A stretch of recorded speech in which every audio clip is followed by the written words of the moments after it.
생각을 바꿔서 행복할 수밖에 없다. 그 얘기를 하고 싶은 거예요. 그래서 바꿀 수 있는 조건인가 못 바꿀 수 있는 조건인가를 판단해 봐야 되고, 그래서 잃어갈 때의 고통이라고 하는 거를 줄일 수 있으면 줄이는 게 좋은데, 결국 그건 방법은 없어요. 더 악화되는 거지, 뭐 이렇게 좋아질 반등의 그 방법은 없어요. 이런 상황에서 할 수 있는 거는 내 관점을 바꾸는 거죠. 주어진 조건 안에서 어떻게 하면 행복할 수 있는가.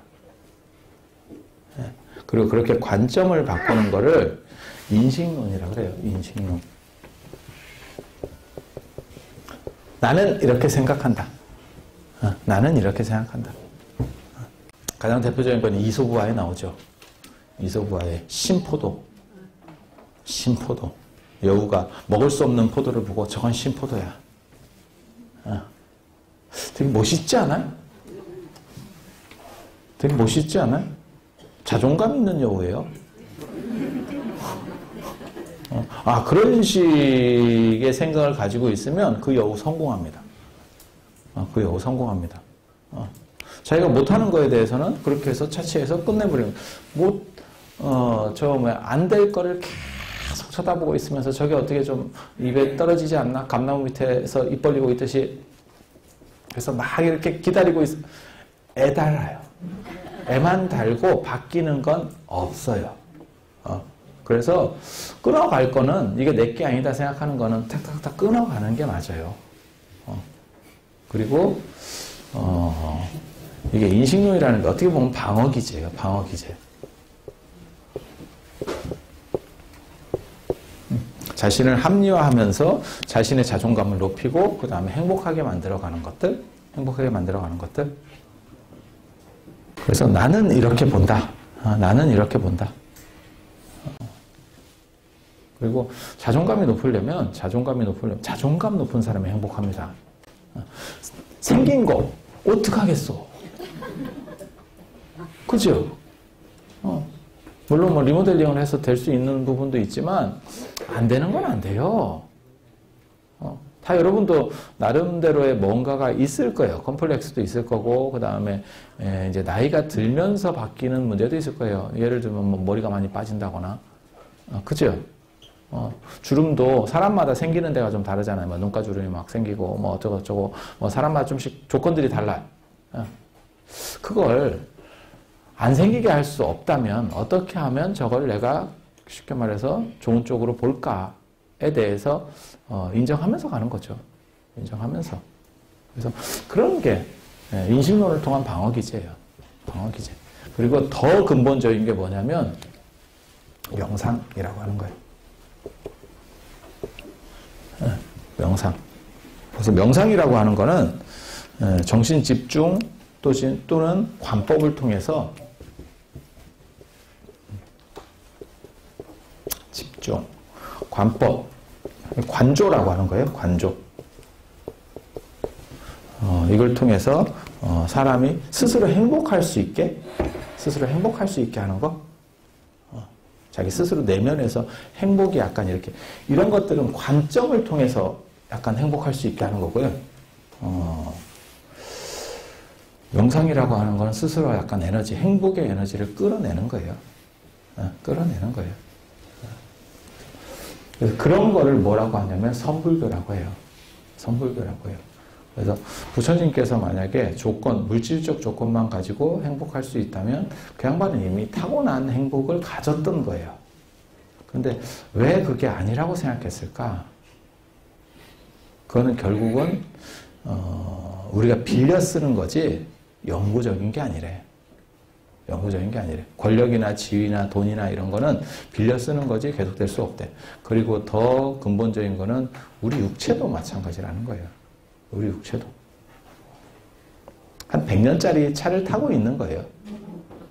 차를 타고 있는 거고 거기서 언젠가는 내려야 되는 거죠. 그리고 안 내리면 더 비극입니다. 이 차가 상태가 점점 안 좋아지고 있기 때문에 그래서 저는 그런 생각을 하거든요. 일찍 죽는 사람을 과연 슬퍼할 일이 있을까? 어때?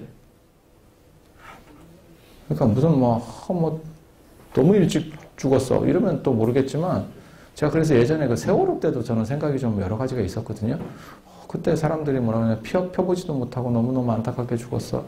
이렇게 생각할 때 저는 무슨 생각도 했냐면, 펴봐도 인생이라는 게 그렇게 힘든데, 저렇게 모든 사람이 떠나보내줄 때, 저렇게 애도해줄 때, 죽는 것도 또 하나의 인생은 아닐까? 그렇게 80, 90, 100세를 걔네가 살아서 어떤 사람은 독거노인으로 죽을 수도 있고, 아니, 그게 꼭 뭐 그렇게 다 된다 얘기하는 건 아니고, 어떤 사람은 성공할 수도 있고, 어떤 사람은 그렇게 힘들게 살다가 죽을 수도 있고, 그런 것보다 전 국민이 추모해 줄 때 저렇게 갈 수 있는 것도 또 다른 행복은 아닐까? 이게 인식론이에요, 지금. 내가 하고 있는 게. 그렇게 만약에 내가 걔네 부모를 만났다면 그렇게 얘기를 해줬을 거야.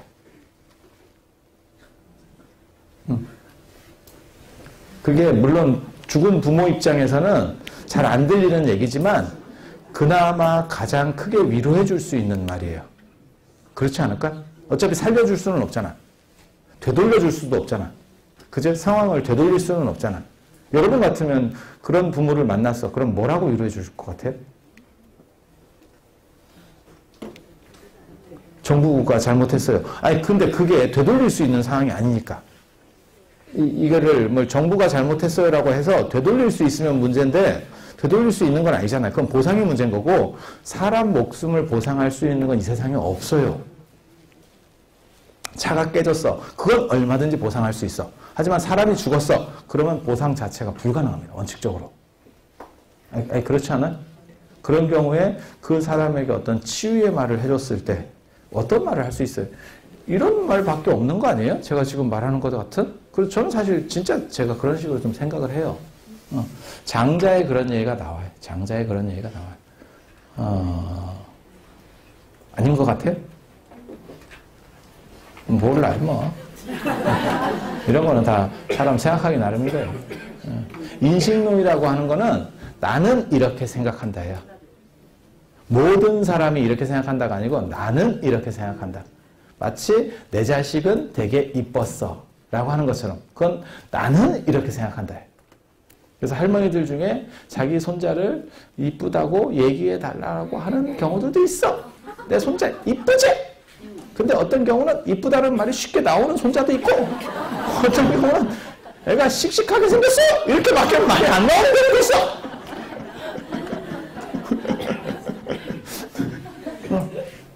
그리고 가장 치명적으로 실수할 때는 그래서 저는 성별을 잘 얘기하지 않습니다.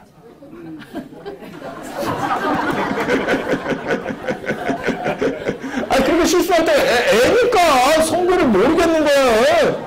그리고 남자인 줄 알고 이렇게 얘기했더니 여자인데요? 이러면 여러분도 비슷한 경험이 있지 않으세요? 그래서 아리몽이하게 그럴 때는 얘기를 해야지. 그 할머니는 그걸 요구하는 거야.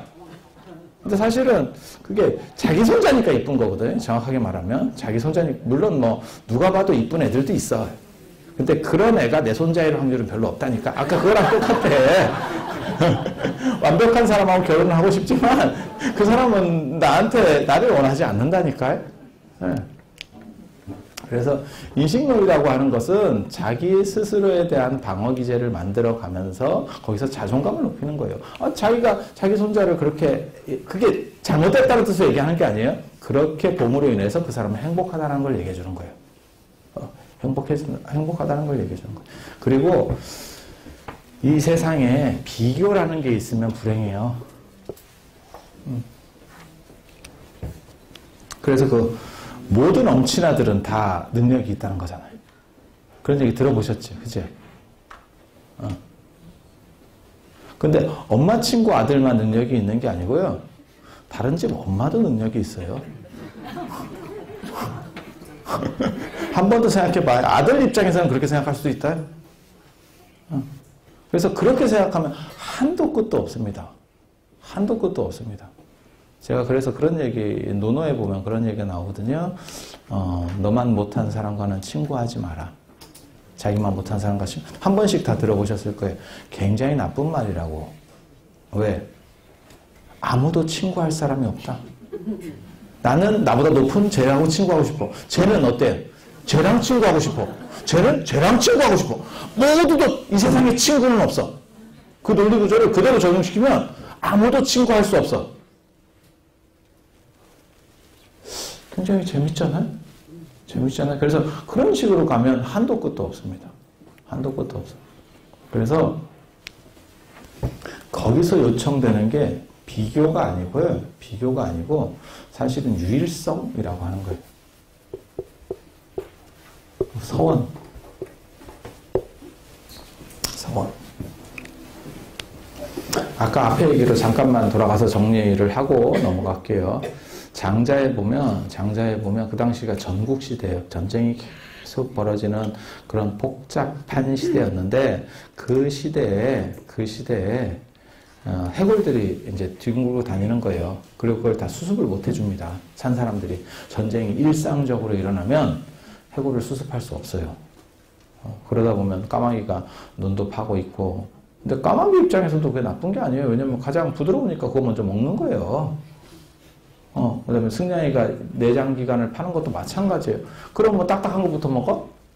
우리도 식빵 먹을 때 이렇게 여러 개 나오면 가운데 거부터 일단 짚고 있는 거예요. 아니, 그런 거 아니에요? 누가 끝에부터 짚겠어? 뭐 그런 거죠. 그런 거죠. 그래서, 장자가 그 해골을 두드리면서, 아유, 젊은 애가 어떻게 이렇게 죽었대? 이러면서 이렇게 탁탁 두드리면서 그냥 재미삼아 이렇게 하는 거예요. 죽음이 일상화된 시절. 참 안 됐다. 이렇게 하고 그 해골을 베고 낮잠을 잤대. 목침으로 쓰고. 어떻게 무섭고, 아니, 그런 얘기 아니에요. 그랬더니 그 해골에 있었던 그 사람이 꿈에 나타난 거야. 그래서, 야, 내가 왜 너한테 그런 소리를 들어야 되냐? 네가 나보다 더 힘든 거야. 너 이 세상에서 사는 게 얼마나 힘든지 아냐? 죽은 게 왜 꼭 불행하다고 생각해? 그쪽이 살만하다는 생각은 왜 안 하냐? 이런 얘기를 하는 거예요. 그러니까 우리 입장에서 볼 때는 일찍 죽고 이렇게 전쟁터에 죽고 굉장히 힘들겠다. 칸 입장에서는 아닐 수도 있다는 거예요. 물론 뭐 그게 진짜인지 가짜인지는 몰라. 왜냐면 확인할 방법이 없으니까. 근데 장자가 얘기하려고 하는 거는 그거는 또 다른 우리의 관점일 뿐이라는 거야. 그래서 그게 사실인지에 대해서는 판단할 수 없다는 거예요. 그건 철저하게 우리식 판단이에요. 우리식 판단. 우리식 판단. 그래서 그런 식의 판단, 이걸 다양화한 판단이에요. 제가 그런 얘기 하잖아요. 젊어서 좋은 것도 있고, 나이 먹어서만 할 수 있는 일도 있어요. 때로는. 그런 걸 찾아보세요. 그리고 여러분들도 어떻게 보면, 이제, 그렇게 생각할 수도 있거든요. 젊어서는 애들 쥐시닥거리하고 바깥 양반들 뭐 이렇게 해주고 이러다가 이제 애들 다 어느 정도 여우고 끝내서 이제 좀 자유로워졌는데 나는 사가 있구나. 다 끝냈으니까 오히려 홀가분할 수도 있잖아요. 그건 생각하기 나름이에요. 실제로 인도에 보면 사죽이라고 그래서 자식들과 가정을 다 건사하고 난 뒤에 출가해서 수행하는 그런 문화도 있어요. 그런 문화도 있어요.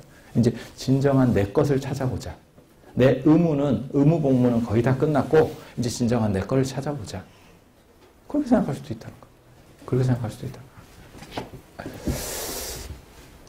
그리고 자꾸 비교를 하고 어떤 걸 가지고 어떤 걸 절대점으로 세워놓고 이렇게 피라미드처럼 만들면요 다 힘들어요. 다 힘들어요.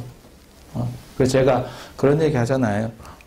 나는 올림픽을 싫어한다. 올림픽 같은 게 없어져야 될 가장 대표적인 어떻게 보면 전 국민의 축제다. 모든 사람이 만족할 수 있는 축제 구조를 만들어야지 전 세계인을 서열을 매기는 거는 축제가 아니에요. 그리고 이긴 사람도 더럽게 힘들어요. 잠깐은 명예롭겠지. 근데 어저께도 제가 그런 얘기 했잖아요. 김연아 같이 그렇게 젊어서 이렇게 모든 이거를 조명을 받은 사람이 그 뒤에 얼마나 힘들 건가에 대해서도 한번 생각해 봐야 된다고. 걔는 물 빠지는 것만 남은 거예요.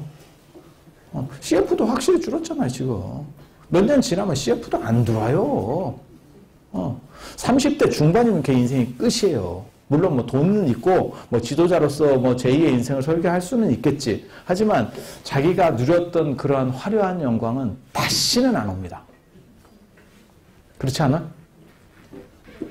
어떻게 보면 여러분들은 그렇게 떨어지는 추락의 고통은 없어. 이게 인식론이야, 인식론. 방어기제. 우린 추락하지 않아. 뭐 올라갔어야 추락을 하지. 맨날 여기 있는데 딱 하고 들어갈까? 그래서 이게 아무튼 그래서